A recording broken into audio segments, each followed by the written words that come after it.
Hey guys, welcome to my YouTube channel. तो आज का हमारा टॉपिक है बजट इन पार्लियामेंट। सबसे पहले हम जानेंगे meaning. Budget is the annual financial statement. तो बजट क्या है? पूरे साल का फाइनेंशियल स्टेटमेंट है। Shows estimated receipts, income and expenditure, spending for a financial year. ये एक ऐसा स्टेटमेंट है जो बताता है कि भारत सरकार का खर्च कहाँ कहाँ हो रहा है। तो बजट आता है अंडर आर्टिकल 112 में। तो कॉन्स्टिट्यूशन में बजट नाम का कोई भी टर्म नहीं है। तो कॉन्स्टिट्यूशन में कौन सा टर्म है? Annual financial statement. याद रखना, कॉन्स्टिट्यूशन में बजट नाम का कोई भी टर्म नहीं है। इसको कैसे बोला जाता है? Annual financial statement. ठीक है। Presented usually on 1 February every year. तो हमारा जो बजट है वो प्रेजेंट किया जाता है 1 फरवरी हर साल। New budget come into effect from 1 अप्रैल। तो जो नया बजट है वो हर साल 1 अप्रैल से शुरू किया जाता है। फिजिकल ईयर यानी कि फाइनेंशियल ईयर हमारा रहता है 1 अप्रैल से 31 मार्च तक। ओके, अब हम जानेंगे टाइप्स ऑफ बजट। तो गवर्नमेंट इंडिया के अंदर 2 टाइप्स के बजट हैं, एक रेलवे बजट और एक जनरल बजट। लेकिन 2017 से इन दोनों बजट्स को मर्ज किया इन दोनों बजट्स को। किसकी रिकमेंडेशन पे? विवेक देवराय कमेटी के रिकमेंडेशन पे, और इसको बना दिया है एक यूनियन बजट। आई होप आपको क्लियर हो गया होगा। अब देखिए हमारे बजट का प्रोसेस क्या रहता है। सबसे पहले इंट्रोडक्शन, यानी कि जब लोकसभा में बजट की इंट्रो होती है। नेक्स्ट आता है demands for grants of various minister. तो क्या होता है, इंट्रो के बाद जितने भी मिनिस्टर्स हैं वो सब डिमांड करते हैं कि इस फील्ड में इतना खर्चा चाहिए, इस फील्ड में इतना खर्चा चाहिए। फिर प्रेजेंट अप्रोप्रिएशन बिल, फिर इसको प्रेजेंट किया जाता है सिंगल बिल की फॉर्म में, उसको कहा जाता है अप्रोप्रिएशन बिल। नेक्स्ट स्टेप रहता है charge from consolidated fund of India.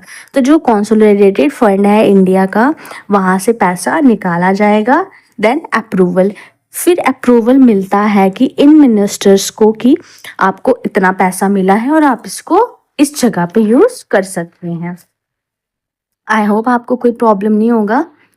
Next आती है हमारी कमेटी सिस्टम। ठीक है। Member of parliament can discuss and debate on the working of certain department. तो कमेटी सिस्टम क्या होता है कि जो मेंबर्स हैं पार्लियामेंट के, वो मतलब वहाँ पे उनकी डिस्कशंस चलती है कोई भी डिपार्टमेंट के काम के लिए, जैसे कि बजट पे डिस्कशन होना, बिल्स पे डिस्कशंस होना, अकाउंट एक्सेट्रा पे डिस्कस होना। तो इसमें जो हमारा हेड कौन रहता है? स्पीकर हेड रहता है, बाकी कोई भी हेड नहीं होता। तो अब हम कुछ बात करेंगे इम्पोर्टेंट फाइनेंशियल कमिटीज़ के बारे में। सबसे पहले आती है हमारी एस्टिमेट्स कमेटी। ये 1950 में बनी थी। इसमें 30 मेंबर्स हैं और लोकसभा मेंबर, यहाँ पे लोकसभा के मेंबर्स हैं, राज्यसभा का इसमें कोई भी मेंबर नहीं है। नेक्स्ट आती है हमारी कमेटी ऑन पब्लिक अंडरस्टैंडिंग्स। ये बनी थी 1964 में on the recommendation of Krishna Menon committee. किसकी रिकमेंडेशन पे? कृष्णा मेनन कमेटी। इसके अंदर 22 मेंबर्स हैं, 15 लोकसभा के और 7 राज्यसभा के। नेक्स्ट आती है पब्लिक अकाउंट कमेटी, जो कि 1921 में बनी थी under provision of government of India act 1919, जिसमें 22 मेंबर्स हैं, 15 लोकसभा के और 7 राज्यसभा के। ठीक है। 1967 में प्रोविजन आया कि चेयरमैन कौन होगा? चेयरमैन अपोजिशन पार्टी से सिलेक्ट किया जाएगा। बाकी कमेटीज में स्पीकर ही चेयरमैन होगा। ओनली इसी कमेटी में, पब्लिक अकाउंट्स कमेटी में। ठीक है। जो चेयरमैन है वो अपोजिशन पार्टी से सेलेक्ट किया जाएगा। फिर आती है हमारी last and important 24 department related committees. ये ओनली एक कमेटी ही नहीं बल्कि 24 डिपार्टमेंट हैं। 1993 में इसके अंदर 17 डिपार्टमेंट बने और 2004 में 7 डिपार्टमेंट और ऐड कर दिए और 24 डिपार्टमेंट बना दिए गए। Next point, members of Rajya Sabha are associated with all committees accept the estimate committee.